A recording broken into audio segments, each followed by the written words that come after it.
There was a story about a father that was taking care of his son. The wife had gone off to a meeting one evening, and she says, "Look, can you watch? Can you watch our son?" And many of you dads that have kids, your wives go off and you do things, and you have to take care of the kids. And so the dad went and he gave the son a bath and he put him into bed, and he fed him and he put him into bed, and he prayed with him and he read him a little story and everything, and he turned out the light and he says, "Okay, good night." And the dad goes downstairs to watch some television.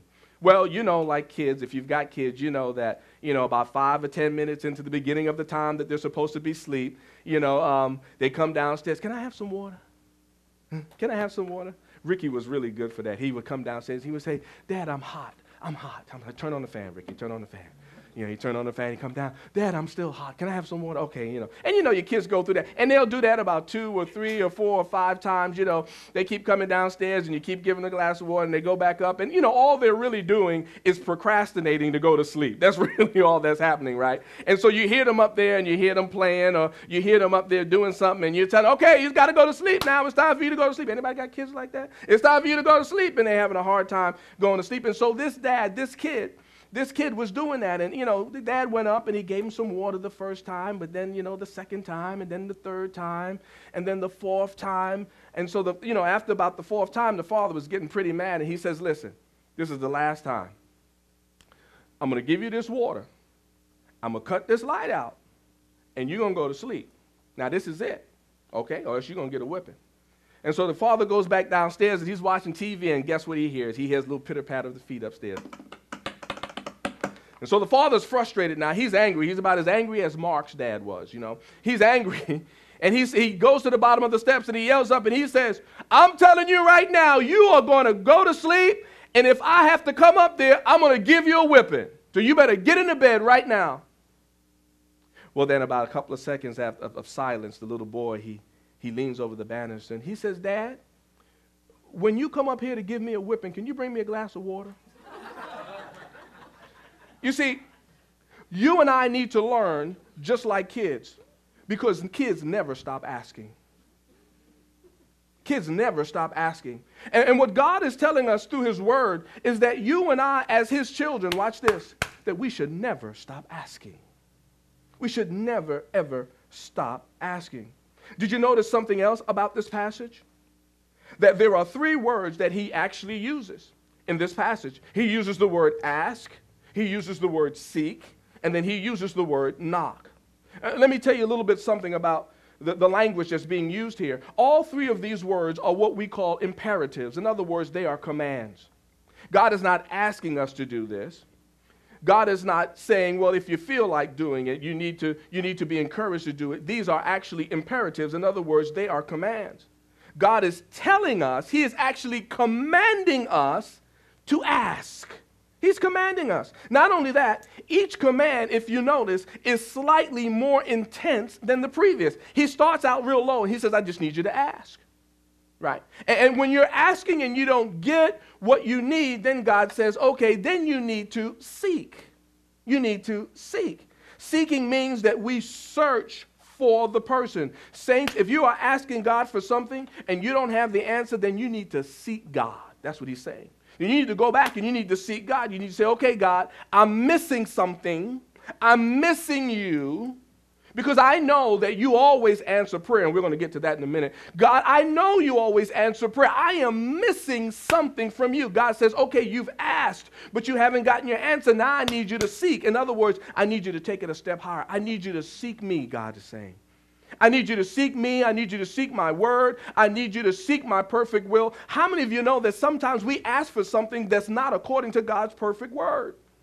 It's not according to his perfect will. So maybe we need to go back and we need to say, "Okay, God, I thought that this was what it was supposed to be, but let me make sure that what I'm asking is according to your will." We need to seek God. We need to seek God.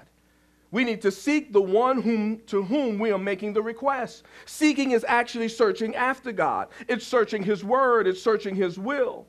Remember that verse that we just read in James chapter 4, verse 2, where it says we have not because we ask not? Well, I'm going to read verse 3 to you. I'm going to read the verse right behind it to keep it in context, just to show you, to give you an example of what it means to seek. The Bible says in James 4, verses 2 and 3, he says, you desire but you don't have, so you kill. You covet but you don't get what you want, so you quarrel and you fight. You do not have because you do not ask God. That's verse 2. That's what we read. But now look at verse 3. Look what he says. When you ask, you do not receive because you ask with wrong motives, that you may spend what you get on your own pleasures. Now, James mentions here just one of the few factors that are required when you and I go to God in prayer. There's some biblical principles and biblical requirements. One of them is that we ask with the right mind, with the right heart, and with the right motives. You know, when you're going down 635, and you're doing 75 miles an hour and somebody cuts you off, you can send up a prayer and say, God, just kill him right now. Just boom, just send a bomb. But how many of you know that's not the right motive? That's not the right motive. And so don't expect God to answer that kind of prayer. James makes it clear. He says, I need you to ask and I need you to seek, but I need you to make sure that you have the right motive. Now, like I said, there's some other factors involved in receiving answered prayer from God. But let me just say that this verse in Matthew chapter 7, let me just say this, make it clear. This verse is not a blank check. This is not a blank check. And I think in some movements or some denominations, we've taken this far out of the context in which Jesus actually meant it. This is not a blank check. This is not God saying, hey, whatever you want, hey, all you got to do is rub the lamp, baby, and I'll give it to you. Whatever you want, all you got to do is just, remember that the genie lamp, you just rub it and you get what you want. All you got to do is just rub this little lamp of prayer. All you got to do is rub the lamp and ask me, man, and it's yours. Let me tell you, saints, that God is not a big ATM machine in the sky. He's not. And so what Jesus is writing here, it is not at all a blank check. God is not saying that you and I can ask for anything and he'll grant it. But when all the requirements, when all the biblical principles and requirements are met in Scripture, then you and I are correctly postured to receive from God. Now watch this. We always, like I said before, God always answers prayer. A lot of times we don't like what the answer is.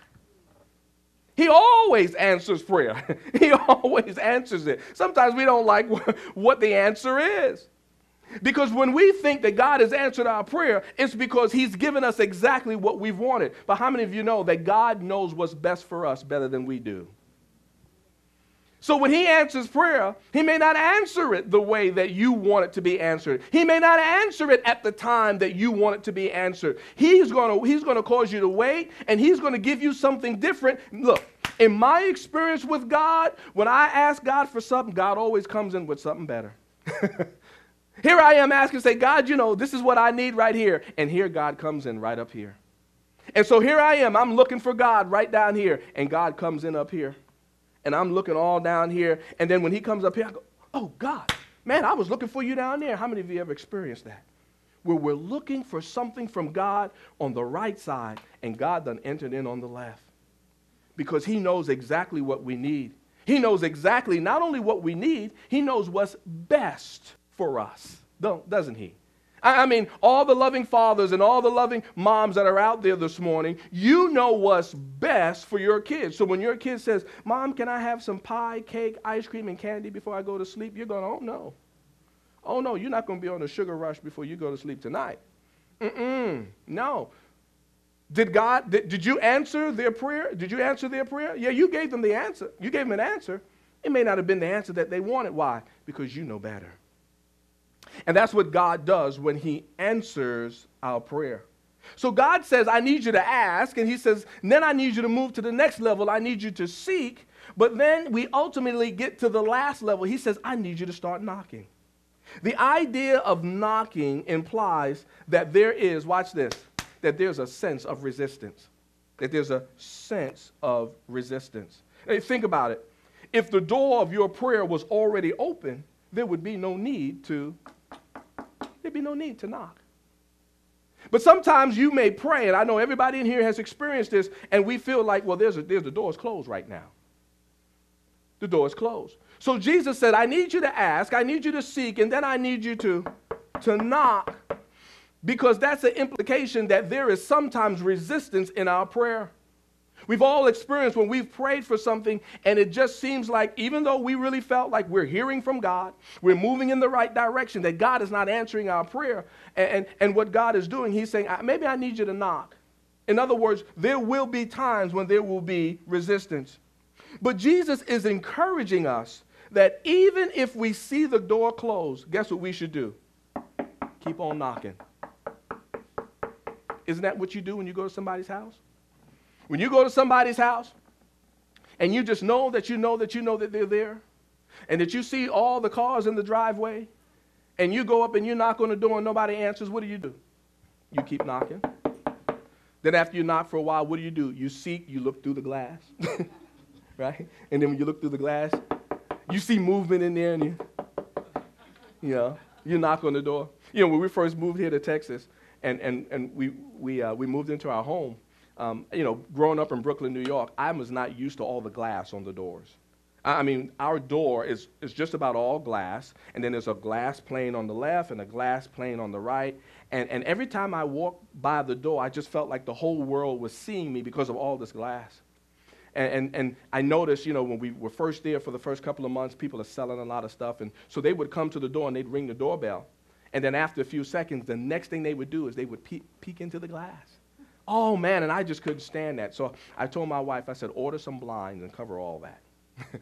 And so now if you come and peek into our door, you won't see anything but blinds, right? God is saying, I need you to knock. I need you to go to the next step. But I want you to also consider this, saints.